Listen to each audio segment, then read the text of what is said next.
تقریباً وہ شاہراہ ہیں اس کی بند ہے. مسافر وہ پھنسے ہوئے ہیں اور جو قافلے جانا چاہ رہے تھے گوادر وہ بھی پھنسے ہوئے ہیں, وہ آگے نہیں جا رہے. اور چونکہ BOIC کی مرکزی قیادت کی جانب سے یہ اعلان کیا گیا تھا کہ جو لوگ جہاں پہ موجود ہیں, جہاں پہ روکا گیا ہے حکومت کی جانب سے قافلے کو, تو وہ قافلے کے لوگ وہی اسی مقام پہ جہاں پہ ان کو روکا گیا ہے وہیں پہ دھرنا دے کے بیٹھیں. تو اس وجہ سے اس وقت بلوچستان کے مختلف جگہوں پہ آپ کو دھرنا دی ہوئے لوگ نظر آئیں گے. وہ خواہ کراچی کوئٹہ شاہراہ ہو یا گوادر ٹو کراچی شاہراہ ہو, ان دونوں میں دونوں شہر بڑے شاہراہ جو ہیں ان پہ لوگ دھرنا دے کے بیٹھے ہوئے ہیں. چونکہ آگے راستہ نہیں ہے, بریکٹ لگے ہوئے ہیں اور اس بریکٹس کی وجہ سے گاڑیاں آگے نہیں موو کر رہی ہیں, تو اس وجہ سے دھرنا بھی جاری ہے. اب سے کچھ دیر پہلے جو ہے DGISPR کی جانب سے ایک پریس ریلیز جاری ہوا.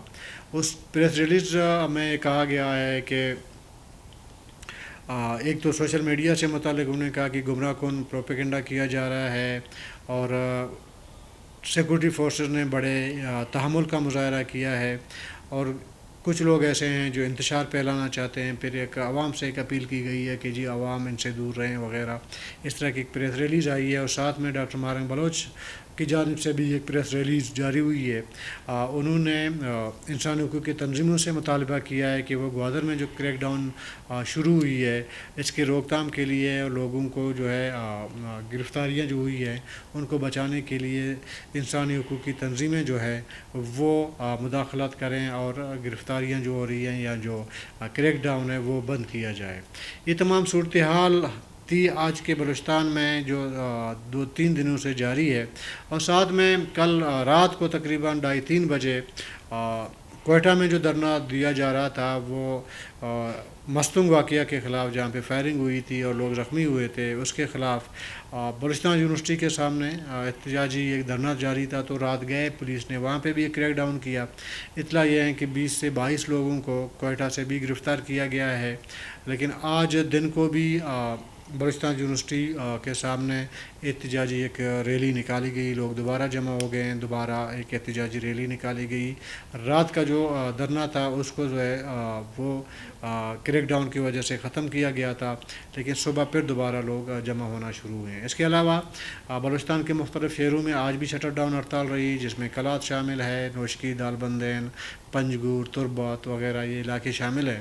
یہاں پہ آج مستنگ واقعہ اور گوادر میں جو صورتحال پیدا ہوئی تھی وہ اس حوالے سے شٹر ڈاؤن ہڑتال بھی جاری ہے.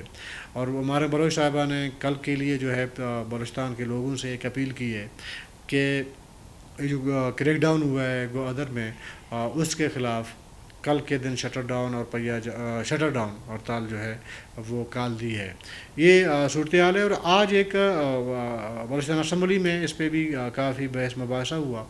اس میں مولانا ہدایت الرحمن صاحب نے بھی بات کی اور اسد بلوچ صاحب نے بھی بات کی. اس کی جو گوادر جو دھرنا ہوا تھا اس سے متعلق انہوں نے بات کی. اوورآل جو مجموعی طور پر جو ان کا موقف تھا ان کا کہ گوادر میں جو جلسہ ہونے جا رہا تھا اس کو ہونے دیا جانا چاہیے تھا, اس طرح کا کریک ڈاؤن نہیں ہونا چاہیے تھا. کل مولانا ہدایت الرحمن صاحب نے بلوچستان حکومت کی کابینہ سے جو ہے استعفیٰ دیا تھا. آج وہ اپوزیشن بینچ پہ جا کے بیٹھ گئے ہیں, تو اس کا مطلب ہے کہ وہ اپوزیشن کا حصہ ہیں. ساتھ میں وزیر اعلیٰ بلوچستان صاحب نے جو تقریر کی بلوچستان اسمبلی میں, انہوں نے مولانا ہدایت الرحمن صاحب سے معافی مانگی آن دا فلور.